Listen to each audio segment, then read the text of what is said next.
Assalamu alaikum. My name is Nikasha Malik and I am a student of University of Management and Technology. My topic is additive manufacturing, morph manufacturing and the biomedical applications. Here we go with the additive manufacturing first thing. Additive manufacturing is commonly called as 3D printing technique as we know that.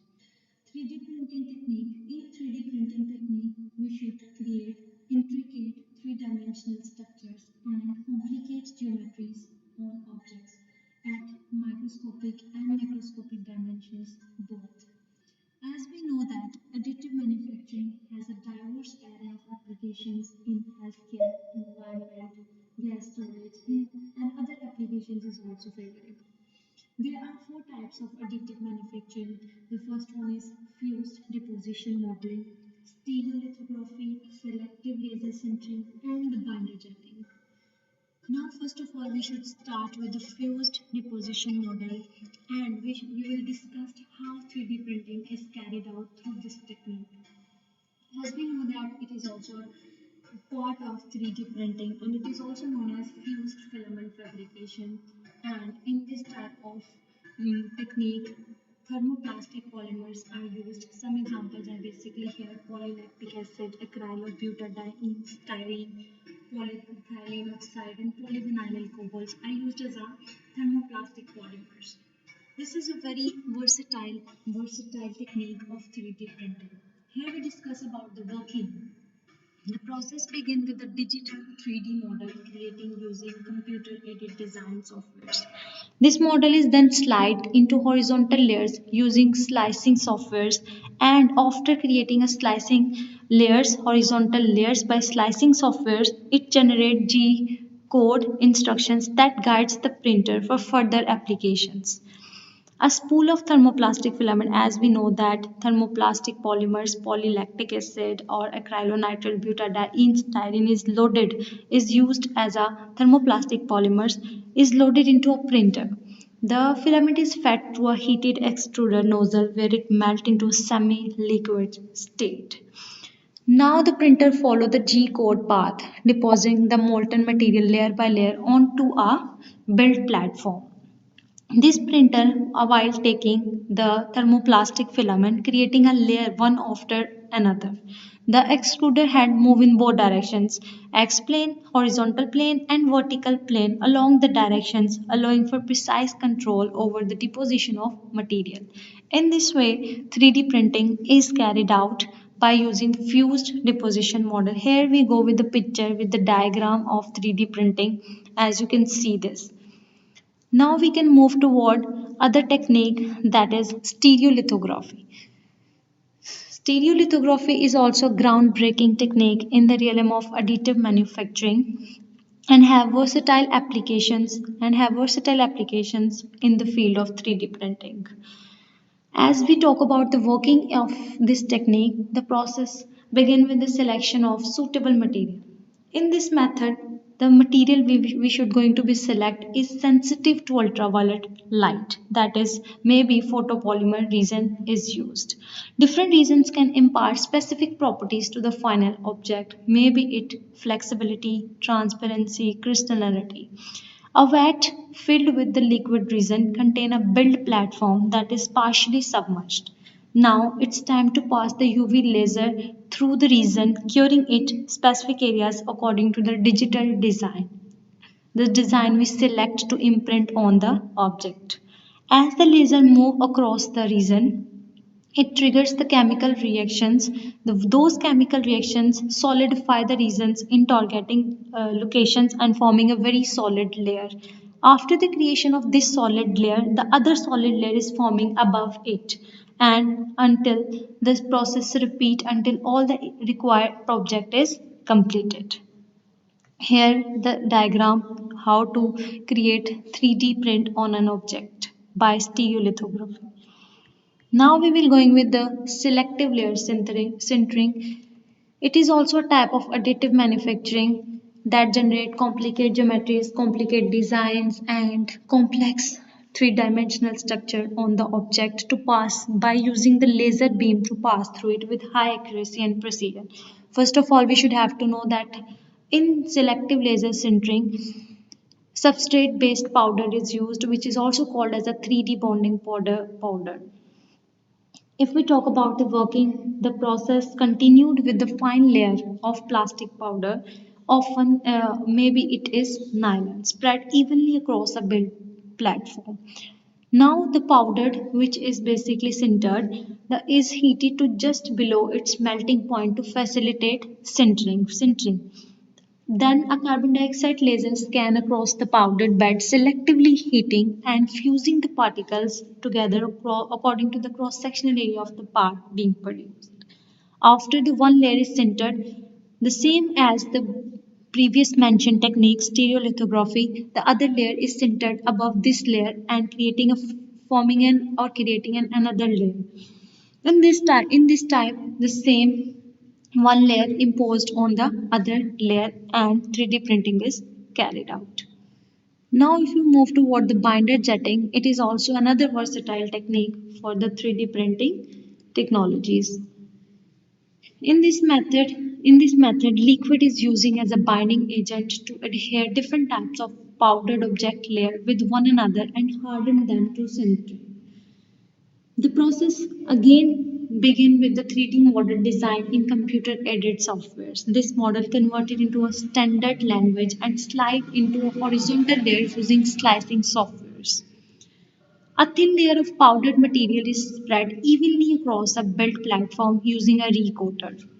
An inkjet printer head moves over the powder bed, selectively applying a liquid binder to specific areas, in this way, a slide data is basically prepared and adhere with one another the particles which are to be deposited. Now we will move toward the other section of this topic, that is metal organic framework. We should have to 3D print these metal organic framework for the further versatile activities, versatile applications. Beyond this, we should have to know about the metal organic framework firstly. What is metal organic frameworks?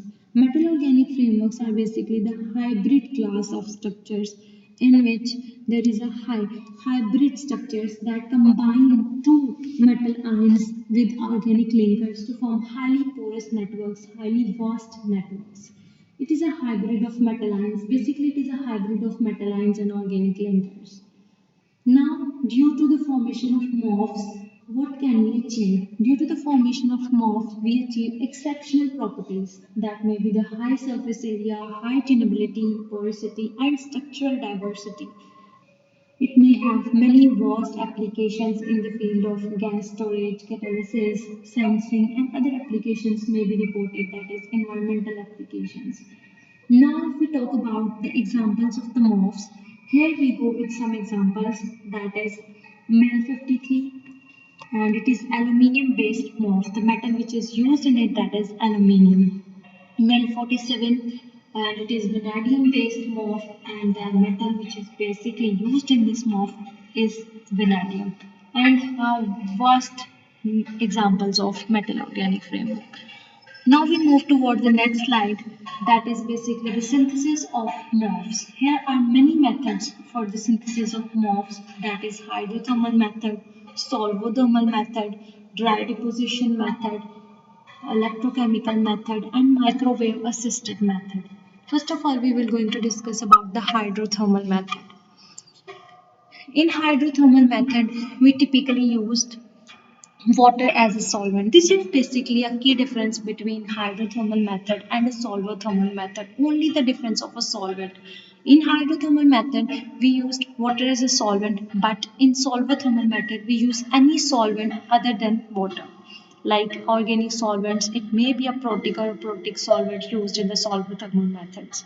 Now again, we will shift it toward the hydrothermal method. In hydrothermal method, water is used as a solvent and it operates at high temperature, 200 degrees Celsius, 180 degrees Celsius, 150 degrees Celsius, according to the requirement of the structure of the morphs.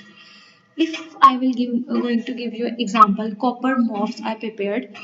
0.1 molar solution of both copper chloride in methanol and pyridine for carboxylic acid in deionized water is taken and mix it well in order to gain homogeneity. Now place it in an autoclave for 12 hours and 180 degrees Celsius. After this, we are going to be obtain a MOF which are prepared by the hydrothermal method. Here's some examples, that is mil 53, mil 47 and ZEF 8. Now we will going to what the other method, that is solvothermal method. As I discussed previously, hydrothermal method having only difference, solvothermal method is basically similar to hydrothermal method. Only exceptional case is basically organic solvent is used in solvothermal method. It may be protic and it may be aprotic. Now, the choice of the solvent is highly depend in this method on the resulting morph structure, morph crystallinity, morph shape, morph structural diversity, and also depend about the porosity of the morph. This method is advantageous for synthesizing morph with specific properties by adjusting solvent mixers and reaction conditions. As we know, reaction conditions are very important for these methods. These are basically pH adjustments, these are pressure adjustments, and the temperature adjustments.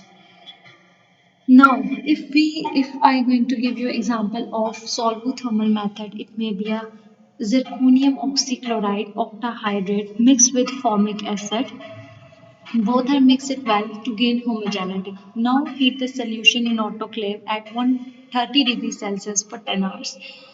After this, there is a preparation of morphs, that is Mil 125 and nickel morph. These are the examples of the morphs which are basically prepared by the solvothermal methods. Now we will go into the other technique, that is electrochemical method. In electrochemical method, as we know that there is basically a whole electrochemical cell, anode and cathode are basically hanging in a solution that is basically contain copper or metal ions, any type of metal which is basically dissolved, that is called as basically electrolyte. In this approach, a metal anode serves as a source of metal ions, eliminating the need for external metal salts. Electrochemical parameters are basically varying, that is potential, current density, and oxidation and reduction is take place in this electrochemical cell. Two approaches toward electrochemical method. First approach is anodic electrochemical synthesis and indirect electrochemical synthesis. These are the approaches to prepare MOFs by electrochemical methods. When the voltage is generated in the electrochemical cell, the metal ions formed at electrode and react with the organic ligands to form MOFs. As we know that voltage is very important for the metal ions to combine with the organic ligands. Now we will move toward the microwave assisted methods. We should know that in microwave assisted method, electromagnetic radiations are very important. Electromagnetic radiations, microwave radiations are used to heat the reaction mixture. This method uses the electromagnetic radiation, as we know that, as I discussed above. The microwave combined with the polar molecule present in water cause them to generate heat. This heat facilitates the reaction which requires high temperature. First of all, make solution by adding organic substances in solvent and add metal salt. Now mix it well and expose this solution towards the magnetic radiations and subject it to high temperature.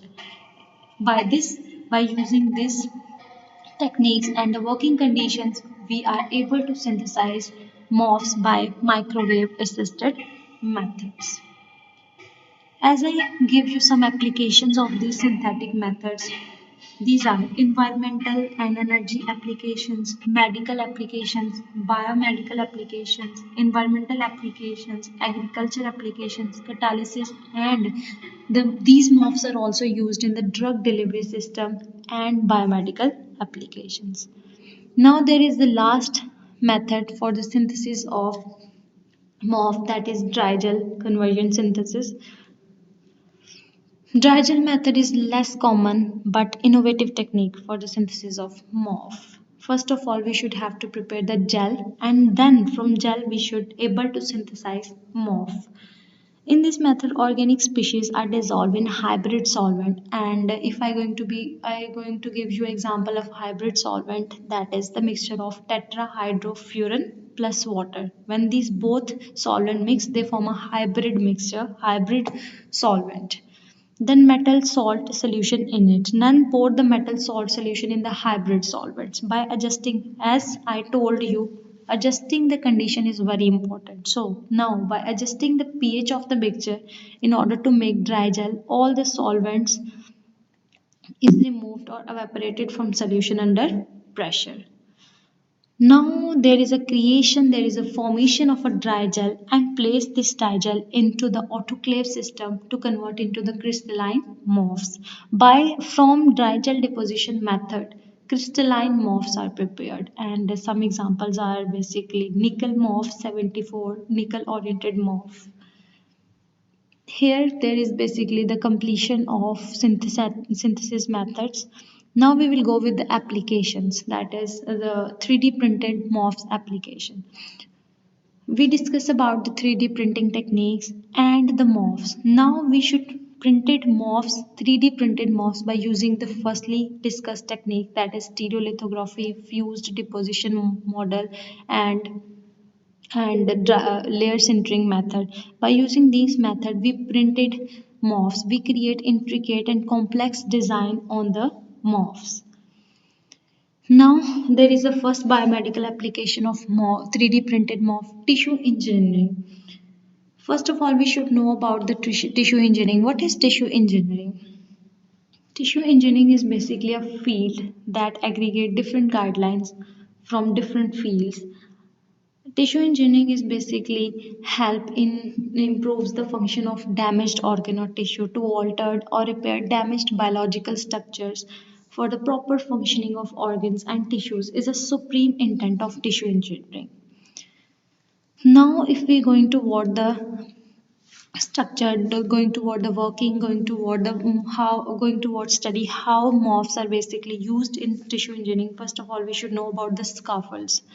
Scaffolds are three-dimensional structures which act as an extracellular matrix present in natural tissues. It promotes the regeneration in damaged tissues and it may be the organs. Scaffolds encourage for cell attachment, differentiation, and biological growth. They enhance remarkable mechanical support to cell and also have porous structure to facilitate diffusion and lead to the removal of waste material. Scaffold being very supportive allows cell to adhere on it, increase their lifespan. These are basically the specialty of the scaffolds. Now, morph basically consider in tissue engineering techniques, morphs basically considered as a scaffolding agent. Due to their properties, they are recognized as a scaffolding material in tissue engineering. Morph based scaffolds play very vital role in bone regeneration and other promote growth factors. Due to their porosity, it permits the antimicrobial agents to incorporate in it and promote fast healing. This is basically the major versatile benefit of 3D printing morphs, that they can play very important role in bone healing, in bone regeneration techniques. Now we will going towards the other slide, that is 3D printing morphs in drug delivery. Now we will discuss how 3D printed morphs play important and vital role in drug delivery and how drugs are carried out in a body by using these morphs. Morphs can be used in drug delivery due to its exclusive properties. As we know the properties of the morphs as we discussed further below, that is high porosity, high surface area, high biocompatibility, quality control. These are basically the properties of morphs. First of all, we should discuss about the encapsulation. Morphs have different pore size as we know that and they can adjust it. Due to their high surface area, drug can be trapped in the inner pores of morphs. This allows the protection of any sensitive drug to ensure the controlled release of that drug. pH trigger release. pH change in the body can trigger the release of drug in the body. The interaction between drug and the metal organic framework can be torn due to the pH change in the body. This is the whole encapsulation. The next is surface functionalization. How morphs can be functionalized according to the needs and requirements. They can be bonded with some types of ligands like antibodies or peptides that are specific for the response of targeting cells. Morphs can be prepared as a hybrid by combining itself with the antibodies to maintain their function and to maintain their functionality. Cancer remedy. Metal organic frameworks used to deliver chemicals, other retailers without any delay to the tumor sites. It is very important for the quick release of metal organic framework for the tumor sites because it is very injurious to health. Now we will going toward the last application, that is morph also used as a biosensors. Biosensors have high demands nowadays because everyone wants urgent tests at home. Paper-based biosensors cover a wide range in the market. Metal organic framework, a multifunctional and specialized porous material, is manufactured as a designer of the paper-based biosensors.